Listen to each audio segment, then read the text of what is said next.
চলতি বছরের জানুয়ারিতে দ্বিতীয় দফায় যুক্তরাষ্ট্রের প্রেসিডেন্ট হিসেবে ফিরে এসেছেন ডোনাল্ড ট্রাম্প। এর সঙ্গে বিশ্বে আবারও ফিরে এসেছে বাণিজ্য যুদ্ধ। এরই ধারাবাহিকতায় কানাডার সব পণ্যে 25% শুল্ক আরোপ করেন তিনি।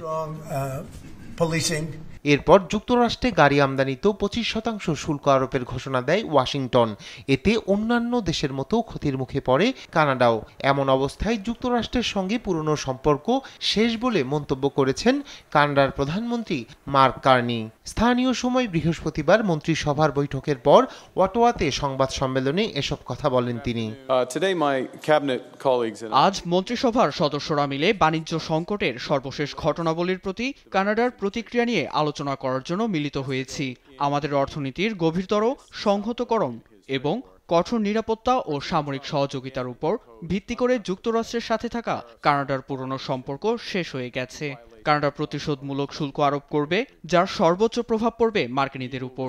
ট্রাম্পের শুল্ক আরোপের মুখে কানাডীয়দের মৌলিকভাবে অর্থনীতি নিয়ে নতুন করে ভাবতে হবে। জানুয়ারিতে প্রেসিডেন্ট হিসেবে দায়িত্ব নেওয়ার পর থেকেই মার্কিন প্রধান বাণিজ্য অংশীদার কানাডা, মেক্সিকো ও চীন থেকে আমদানির ওপর শুল্ক আরোপ করেন ট্রাম্প। একের পর এক শুল্ক আরোপের প্রসঙ্গ টেনে কানাডার প্রধানমন্ত্রী বলেন, 1965 সালে স্বাক্ষরিত কানাডা মার্কিন মোটরগাড়ি পণ্য চুক্তি তার জীবদ্দশায় সবচেয়ে গুরুত্বপূর্ণ চুক্তি ছিল। নতুন করে শুল্ক আরোপের মাধ্যমে এটি শেষ হয়ে গেল।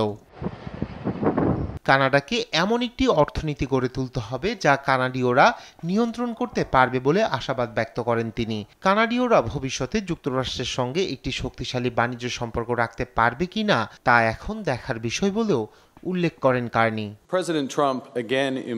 রায়হান কবির শুভ্র, নিউজ ডেস্ক, দেশ TV. In violation of our